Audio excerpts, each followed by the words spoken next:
2019, la métropole d'Orléans met en place une opération programmée d'amélioration de l'habitat sur le quartier des Carmes-Madeleine. Si vous êtes propriétaire occupant ou propriétaire bailleur, vous pouvez bénéficier d'une information, d'un conseil et d'un accompagnement tout au long de votre projet de rénovation, avec comme objectif d'aller chercher des subventions publiques auprès de l'ANA, mais auprès de la métropole également, pour vous aider dans le financement de votre projet. Alors, qui peut bénéficier de l'opération programmée de l'amélioration de l'habitat? Les propriétaires occupants et les propriétaires bailleurs, soit déjà propriétaires d'un logement qu'ils souhaitent rénover, soit de nouveaux propriétaires qui arriveraient et souhaiteraient investir dans ce périmètre à Orléans.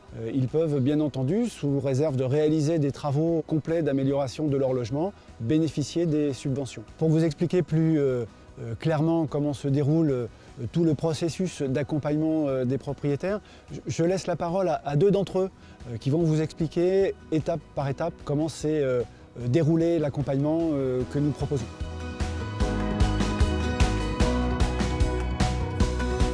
Les logements pour lesquels j'ai réalisé des travaux sont des petits appartements, des T2. Le projet initial était de, encore une fois, rénover toute la partie intérieure, puisque c'était des logements qui étaient à la base vétustes et en tout cas inappropriés à la location. Alors les travaux à réaliser dans ces logements étaient de tout type, je dirais, puisque ça passait par les sols, les murs, les plafonds, à la fois l'isolation, l'électricité. On a refait également un petit peu de plomberie. Grâce au dispositif OPA, j'ai pu bénéficier de différentes aides. Première, j'ai envie de dire financière, puisque ça m'a permis effectivement de m'aider dans ce projet. La deuxième aide est portée sur la partie administrative, puisque la personne m'a accompagné tout au long du projet. Elle a rempli les formulaires pour moi, elle s'est occupée de toutes les informations financières. L'aide était bénéfique. J'ai pu effectivement faire des travaux complémentaires, notamment la façade, le changement des fenêtres, qui étaient des choses assez onéreuses que je n'avais pas prévues dans mon budget initial.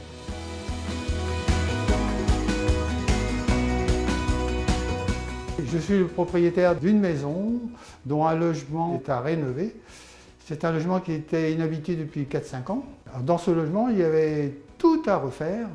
L'électricité entièrement, de l'isolation, les 4 murs, le plafond. On a profité surtout des conseils qui nous a permis de pouvoir mettre les épaisseurs d'isolation qui étaient demandées pour après le coefficient énergétique pour être bien classé, quoi.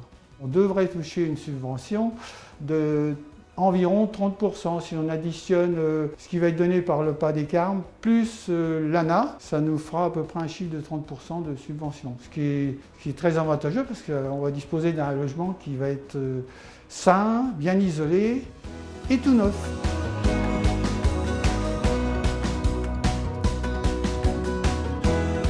Et je rappelle que les subventions sont des aides publiques qui sont données sur la base du projet et qui ne sont pas remboursables. Ensuite, sur des projets plus importants de rénovation complète d'immeubles avec le respect de certaines conditions de limitation de loyer pour les propriétaires bailleurs, nous avons des exemples de taux de subvention pouvant aller jusqu'à 40%, voire au-delà, très précisément, sur un programme de rénovation complète d'immeubles à environ 230 000 € hors taxes. Nous avons pu solliciter 130 000 € de subvention à peu près. Donc on est sur un taux de 55% de subvention pour ce projet-là très spécifiquement. En résumé, si vous êtes propriétaire occupant ou propriétaire bailleur, je vous encourage à venir nous voir.